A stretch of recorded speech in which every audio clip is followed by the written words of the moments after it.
Hi hello welcome to my channel Rajesh English club. Dear teachers, my dear students, ఈరోజు మనము FA1 ఎగ్జామ్కి సంబంధించి third class యొక్క all subjects అండి. థర్డ్ యొక్క ఆల్ సబ్జెక్ట్స్ తీసుకుంటాను. తెలుగు, ఇంగ్లీష్, మ్యాథ్స్, ఇవిస్ వాటి యొక్క టూల్స్ అండి. Tool 1, tool 2, tool 3. సో ఈ 3 టూల్స్కు సంబంధించి మనం ఏం చేయాలి, నేనేం చేయించాను మా స్టూడెంట్స్ సంబంధించి అనేటువంటిది మీకు ఒక టెంప్లెట్ లాగా ఇస్తాను. సో దాన్ని మీరు చూస్తూ అవసరమైనప్పుడు మీరు ఉపయోగించుకోండి. ఏదైనా డౌట్స్ ఉంటే క్లారిఫై కూడా చేసుకోండి, ఓకేనా? సో మళ్ళీ చెప్తున్నాను, థర్డ్ క్లాస్కి సంబంధించి tool 1, tool 2, tool 3 all subjects 26-27 ఇయర్కి సంబంధించి మనం థర్డ్కి సంబంధించినటువంటి ఆల్ సబ్జెక్ట్స్ ఆల్ టూల్స్ అనేటువంటి ఈ వీడియోలో తెలుసుకోబోతున్నాం, ఓకేనా? సరే, ఫస్ట్ మనము తెలుగు సబ్జెక్ట్ తీసుకుందాం. తెలుగు సంబంధించి సాధనం 1 అంటే tool 1. So children participation and responses అని ఉంటుంది మిగతా సబ్జెక్ట్స్లో. ఇక్కడ తెలుగులో విద్యార్థుల భాగస్వామ్యం, ప్రతిస్పందనలు అనేటువంటిది ఉంది. సో నేను ముందే చెప్పినట్టు ఇక్కడ నేను స్టూడెంట్స్ చేత లైబ్రరీ బుక్స్కి సంబంధించి ఒక స్టోరీ అనేటువంటిది రాపిచ్చానండి. అదేంటంటే ఎలుక కన్య పిల్లి. సో దీనికి సంబంధించి స్టూడెంట్ నీట్గా స్టోరీ అనేటువంటిది లైబ్రరీ బుక్స్ని చూసి రాసిన దాన్ని అతను ఎలా చదువుతున్నాడు అనేటువంటిది కూడా చూసుకొని ఆ ఫ్లూయెంట్ రీడింగ్, తన యొక్క ప్రాపర్ ప్రజెంటేషన్కి సంబంధించి 5 మార్క్స్కి ఎన్ని వస్తాయో నేను ఇక్కడ అందజేయడం అనేటువంటిది జరుగుతుంది, ఓకేనా అండి? సో ఇదే మీరు రాపించేటట్టు ఉంటే సో మీరు ఇది చూపించి రాపియచ్చు, లేదా లైబ్రరీ బుక్స్లో మీకు నీట్గా చాలా స్టోరీస్ ఉంటాయి. సో నేనైతే ఇది కొంచెము పెద్ద స్టోరీ తీసుకున్నా. సో మీరు షార్ట్ స్టోరీ సరిపోయేటట్టు, ఒక పేజ్ సరిపోయేటట్టు రాపిస్తే నీట్గా ఉంటుంది, ఓకేనా? సో ఇది దీనికి సంబంధించి టూల్ 1లో మనం తెలుగుకు సంబంధించి రాయించినటువంటి స్టోరీ. అంటే కాన్సెప్ట్ రాయించడం అనేటువంటిది కాదు, ఫ్లూయెంట్ రీడింగ్కి, ప్రజెంటేషన్కి అనమాట. దాన్ని బేస్ చేసుకుని మార్క్స్ అనేటువంటిది ఇవ్వండి. నెక్స్ట్ టూల్ 2 అండి. టూల్ 2 అనేటువంటిది రాత సంబంధమైనటువంటి అంశాలు అనేటువంటివి ఉంటాయి. అవి నోట్బుక్స్ కావచ్చు, వర్క్ బుక్ యాక్టివిటీస్ కావచ్చు, హోంవర్క్ కావచ్చు, ఇతర ఎక్సర్సైజ్ షీట్స్ కావచ్చు. వాటన్నిటిని కూడా మనోడు ఎంత బాగా ఫినిష్ చేస్తున్నాడు, అంటే ఎంత బాగా రాస్తున్నాడు అనేటువంటి దాన్ని బేస్ చేసుకుని మనము ఇక్కడ మార్క్స్ అనేటువంటి ఇస్తాము. సో దానికి సంబంధించినటువంటి నోట్ అనేటువంటిది మనం నింపాల్సి ఉంటుందండి ఇక్కడ. సో ఇచ్చిన రాతాంశాలు అనేటువంటి note books, work books, exercise books పూర్తి చేశారు. మంచి హ్యాండ్ రైటింగ్ను కూడా రాస్తున్నారు. చెప్పిన వెంటనే అన్ని రాతాంశాలు పూర్తి చేశారు. సో ఇలా మనోడు చక్కగా రాశాడు కాబట్టి అతనికి 5 మార్క్స్ అనేటువంటిది ఇవ్వడం జరుగుతుంది. సో అతడు ఎంత ప్రాపర్గా వాటన్నింటినీ కూడా పూర్తి చేస్తున్నాడు అనేటువంటిది బేస్ చేసుకుని ఎన్ని మార్క్స్ ఇవ్వాలనేటువంటిది టీచర్స్గా మన చేతిలో ఉంటుంది.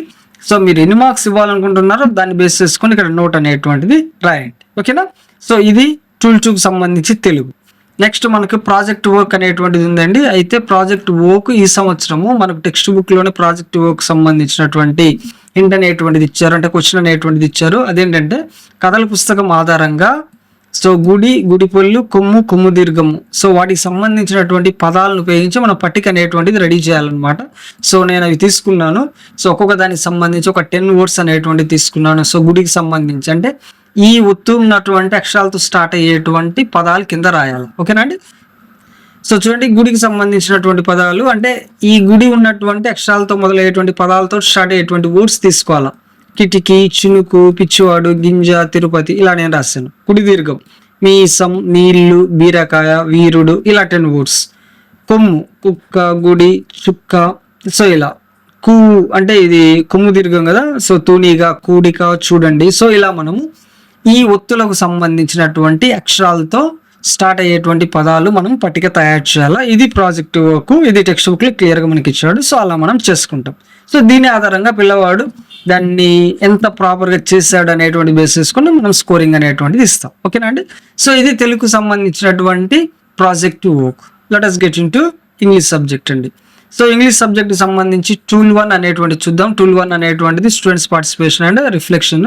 సో ఇక్కడ కూడా యాజ్ యూజువల్గా ఒక స్టోరీ అనేటువంటి తీసుకోవడం జరిగింది. యానిమల్స్ ప్లాన్ అనేటువంటి స్టోరీ తీసుకున్నాను.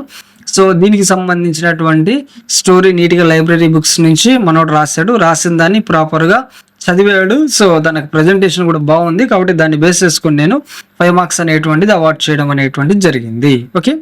నెక్స్ట్ నోట్ 2 అనేటువంటిది మనం గమనిస్తే టూల్ 2 అండి. సో టూల్ 2 అనేటువంటిది మనం గమనిస్తే ఇక్కడ రిటర్న్ వర్క్స్ అండి. సో మనం ఇచ్చేటువంటి నోట్బుక్ ఎక్సర్సైజ్ కావచ్చు, వర్క్ బుక్ ఎక్సర్సైజ్ కావచ్చు, హోంవర్క్స్ కావచ్చు, ఇతర యాక్టివిటీ షీట్స్కి సంబంధించి అతను ఎంత ప్రాపర్గా చేస్తున్నాడు అనేటువంటిది బేస్ చేసుకుని మనం ఇక్కడ రాస్తాం.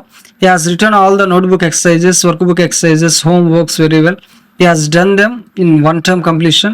He wrote them neatly and done perfectly. He deserves to get full marks on written work. So written work ప్రాపర్గా అతను రాశాడు, చెప్పిన వెంటనే రాసేసాడు, ఎట్లాంటి లోటుపాట్లు లేవు కాబట్టి సో ఇక్కడ మనం 5 మార్క్స్ అనేటువంటిది ఇవ్వాలనుకున్నాం కాబట్టి దానికి తగ్గట్టు ఇక్కడ నోట్ అనేటువంటిది మనం రాసాము, to be filled by the teacher. Okay, next tool 3 అనేటువంటిది ప్రాజెక్ట్ వర్క్ అండి. ఇక్కడ మనకు ప్రాపర్ ప్రాజెక్ట్ వర్క్ అనేటువంటిది స్పెసిఫిక్గా మెన్షన్ అయితే చేయలేదు ఈ బుక్స్లలో.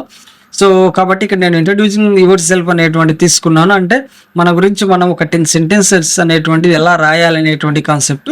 సో దానికి సంబంధించి ఇక్కడ మనము నీట్గా రాయడం అనేటువంటిది జరిగింది. My name is G Balaji, so I'm studying 3rd class.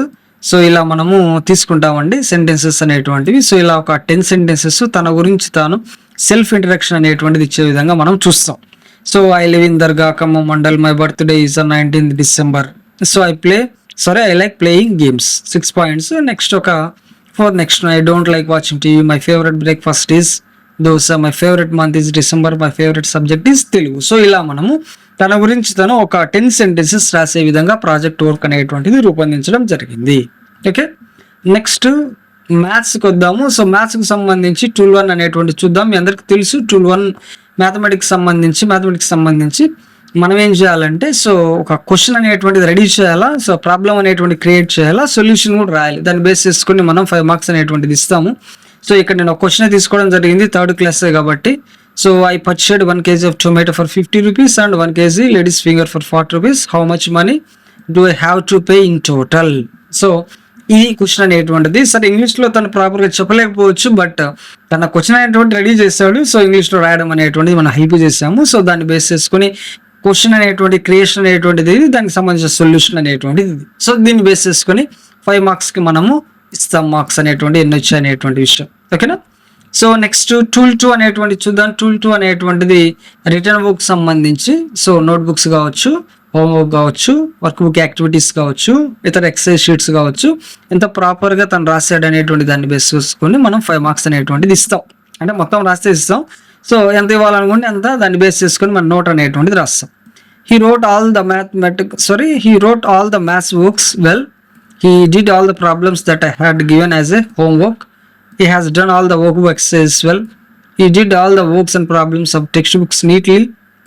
So he has done the written works nicely. So అంతటి నీట్గా దీనికి సంబంధించినటువంటి రిటర్న్ వర్క్స్ అన్నీ కూడా రాశాడు. సో ఇలా నేను జస్ట్ మీకు హింట్ మాత్రమే ఇస్తున్నా, ఇలానే రాయాలనేటువంటిది ఏం కాదు. సో మీకు ఎలా నచ్చితే అలా రాయండి, ఇబ్బంది ఏం లేదు.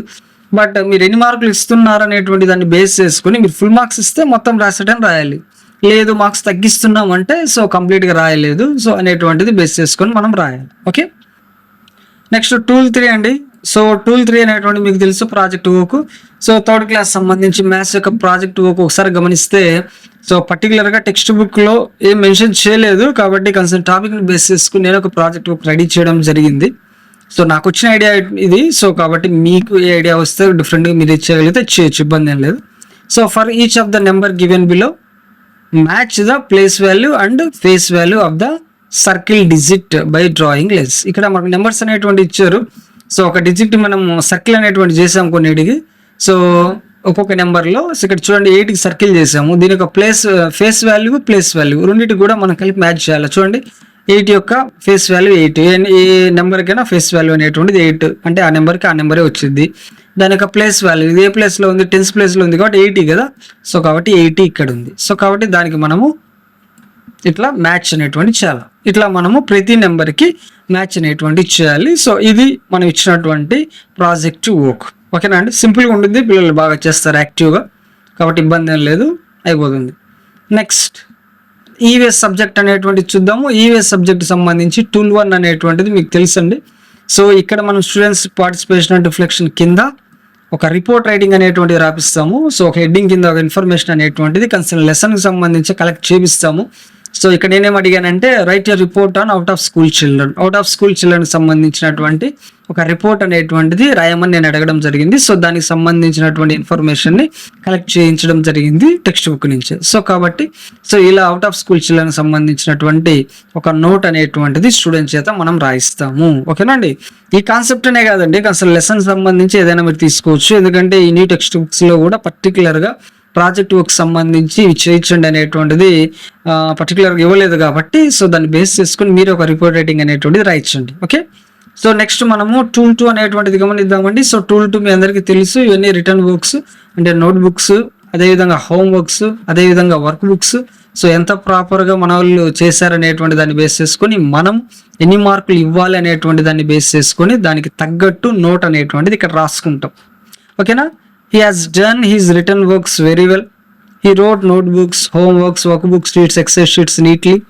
He has maintained neat hand writing. ఓకేనా అండి? So he has maintain neat hand writing. He almost done the works by his own.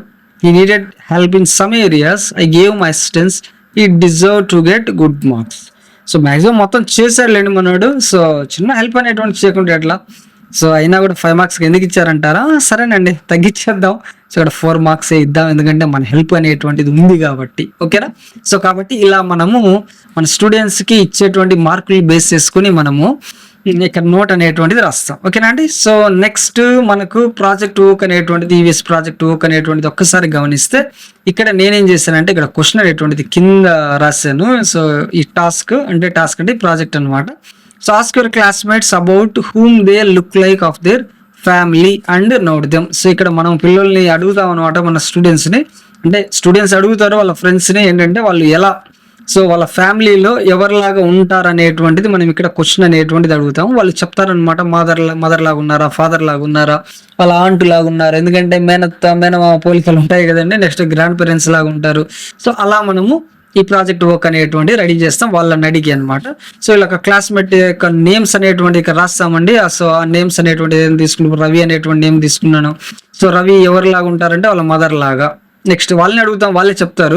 So next Mahesh father లాగా ఉంటారు. నెక్స్ట్ సాత్విక గ్రాండ్ ఫాదర్ లాగా ఉండిద్ది. సో ఇలా మనము సో వాళ్ళు ఎలా ఉంటారు చూడ్డానికి వాళ్ళ ఫ్యామిలీ మెంబర్స్లో అనేటువంటిది బేస్ చేసుకొని ఇక్కడ మనం ప్రాజెక్ట్ అనేటువంటిది చేస్తాము. ఒక 10 మెంబర్స్ ద్వారా ఇన్ఫర్మేషన్ అనేటువంటిది కలెక్ట్ చేస్తాం. ఓకేనా? చాలా ఫన్నీగా బాగుంటుంది, స్టూడెంట్స్ అందరూ కూడా యాక్టివ్గా చేస్తారు.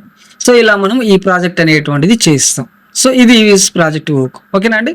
సో ఇలా మనము ప్రాజెక్ట్స్ అన్నీ కూడా నీట్గా టెక్స్ట్ బుక్ కన్సర్న్ టాపిక్స్ చేస్తాం. అదేవిధంగా టూల్ 2 కింద వాళ్ళకి ఎన్ని మార్క్స్ వస్తాయి అనేటువంటి బేస్ చేసుకుని దానికి సంబంధించిన నోట్ అనేటువంటిది రాస్తాము. టూల్ 1 అనేటువంటిది మీకు తెలుసు, ఒక్కొక్క సబ్జెక్ట్ సంబంధించి ఒక్కొక్క విధంగా మనము ఫిల్అప్ అనేటువంటి చేపిస్తాం. సో ఇదండి మనము 3rd క్లాస్ సంబంధించి FA1 ఎగ్జామ్ యొక్క అన్ని టూల్స్ ఫినిష్ చేసేటువంటి విధానం, అన్ని సబ్జెక్ట్స్ యొక్క టూల్స్. ఓకేనా? సో ఇదండి ఈ రోజుకు నా వీడియో. సో మరొక కాన్సెప్ట్లో మళ్ళీ కలుసుకుందాం. అప్పటి వరకు బాయ్.